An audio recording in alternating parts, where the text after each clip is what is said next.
উদ্যোক্তা জীবনে সফল হতে হলে কিছু স্কিলস জানা খুবই গুরুত্বপূর্ণ, খুবই জরুরি। তার মধ্যে একটা স্কিলস হচ্ছে নেগোসিয়েশন স্কিলস। এইটা আসলে যে কোনো পণ্য কিনতে অথবা বিক্রি করতে বা যে কোনো ডিল করতে এটা একটা দুর্দান্ত স্কিলস। যার নেগোসিয়েশন যত ভালো তিনি তত জেতেন। এবং এই স্কিলসের মাধ্যমে আসলে আপনি একই সঙ্গে যেমন কেনার ক্ষেত্রে, সোর্সিং এর ক্ষেত্রে পণ্যের মূল্য কমাতে পারবেন, কম দামে কিনতে পারবেন, এবং বিক্রি করার ক্ষেত্রেও আপনি যদি ফিক্সড প্রাইসে না হয়ে থাকে আপনি বার্গেনিং করে ভালো প্রাইসে বিক্রি করতে পারবেন। সেক্ষেত্রে ভালো প্রফিট করার সম্ভাবনা বেশি।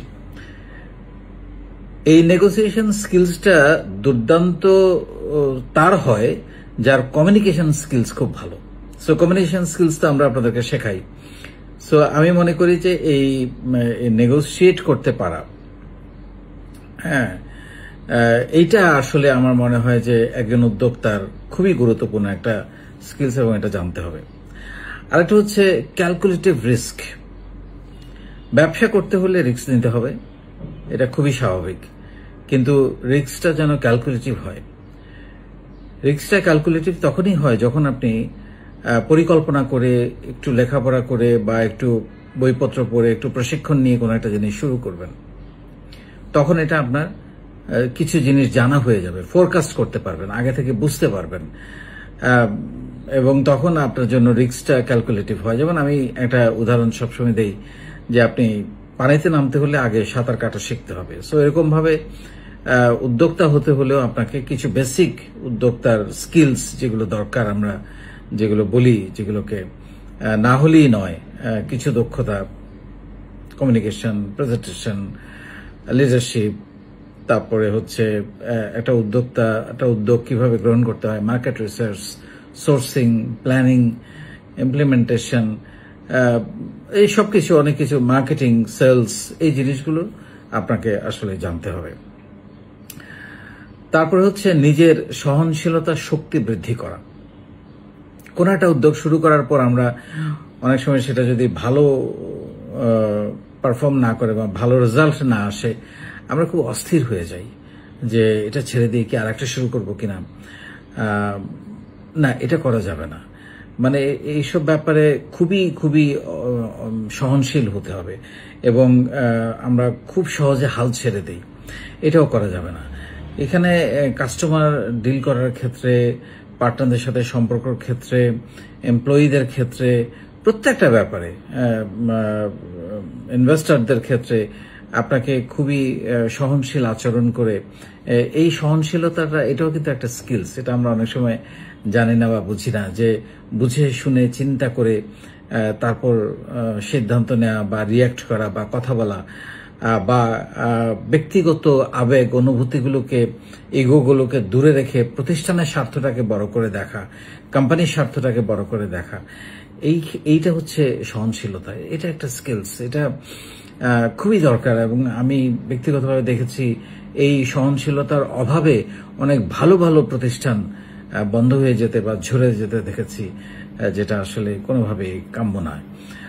আরেকটা হচ্ছে যে কোনো বিষয় আগে থেকে একটু চিন্তা করা এবং একটু ফ্লেক্সিবল থাকা বা একটু নমনীয় থাকা। যেমন আপনার এরকম ধারণা নিয়ে কোনো কিছু শুরু করা উচিত না যে আমি এটাতে সফল হবই। হ্যাঁ, আপনি মানে কি বলে এটাকে, আপনি পারবেন, আপনি সফল হবেন, এই প্রতিজ্ঞা, দৃঢ়তা থাকতে হবে। কিন্তু যদি না হয়, প্ল্যান বি কি সেটাও থাকতে হবে, আগে থেকে চিন্তা করতে হবে। প্ল্যান এটা যদি ভালো কার্যকর না করে, তখন প্ল্যান বি নিয়ে শুরু করতে হবে। সো এইভাবে আপনাকে স্ট্র্যাটেজি বলেন বা পরিকল্পনায় বলেন, পরিবর্তন আনার জন্য আপনাকে রিজিড থাকা যাবে না। আপনাকে দরকার হলে স্ট্র্যাটেজি বা প্ল্যানিং, যাতে আপনি পরিকল্পনা চেঞ্জ করতে পারেন, সেই জন্য আপনাকে কিছুটা নমনীয় হতে হবে প্রতিষ্ঠানের স্বার্থে, প্রতিষ্ঠানের কল্যাণে, প্রতিষ্ঠানের এগিয়ে যাওয়ার স্বার্থে। সো এই মানে plan A, plan B, plan C, এইগুলো আগে থেকে থাকতে হবে। আগে থেকেই আপনি প্ল্যান এ ফেল করলো, তারপর আপনি জানেন না যে আপনি কি করবেন, আপনি গুটিয়ে ফেললেন বা আপনি অস্থির হয়ে গেলেন, তাহলে তো হলো না। আপনাকে আগে থেকেই plan A, plan B, plan C ঠিক করে রাখতে হবে। সো এটাও একটা স্কিলস, এবং এটাও একটা চিন্তা ভাবনা করে আগাতে হয়। তারপরে 5 নাম্বার যেটা বলবো সেটা হচ্ছে মেলামেশার সার্কেল এবং সঠিক মেলামেশার সার্কেল নির্ধারণ করা। এটা একটা স্কিলস। কেন বলছি, আমরা আসলে প্রতিদিন কার সাথে উঠা বসা করি, কথা বলি, মেলামেশা করি, আমরা তাদেরই অ্যাভারেজ। মানে আপনি আপনার চারপাশে প্রতিদিন একটু যদি হিসাব করেন যে কোন 5 জন বা 6 জন বা 3 জন বা 10 জন মানুষের সাথে আপনি প্রতিদিন উঠা বসা করেন, কথা বলেন, আড্ডা দেন, গল্প করেন, সময় কাটান, সেই আপনি তাদের মতোই হবেন। সো তারা যদি স্বপ্নবাজ হয়, তারা যদি প্রচন্ড রকমের পরিশ্রমী হয়, তারা যদি এগিয়ে যাওয়ার মানুষ হয়, তাহলে আপনি এগিয়ে যাবেন নতুন নতুন পরিকল্পনা নিয়ে। আর তারা যদি শুধু গসিপ করে, তারা যদি অকারণে আড্ডা দেয়, তারা যদি অন্যকে নিয়ে সমালোচনা, বা তারা যদি নেশা করে, তারা যদি খারাপ কাজ করে, ইভটিজিং করে, আপনি সেদিকেই পরিচালিত হবেন। So this are very important যে আপনার এগিয়ে যাওয়ার জন্য মেলামেশার সার্কেল সঠিকভাবে নির্ধারণ করে। এবং এটাও কিন্তু আগে থেকে আপনাকে চিন্তা করতে হবে যে আমি কাদের সাথে মিশবো। আমি যদি উদ্যোক্তা হতে চাই তাহলে আমাকে উদ্যোক্তাদের সাথে মিশতে হবে। আমি যে সেক্টরে কাজ করতে চাই সেই সেক্টরের লোকজনের সাথে মিশতে হবে।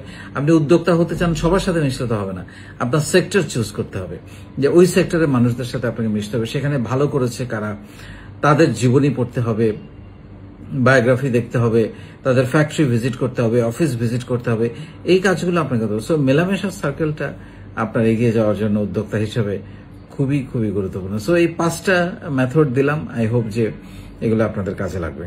অনেক ধন্যবাদ।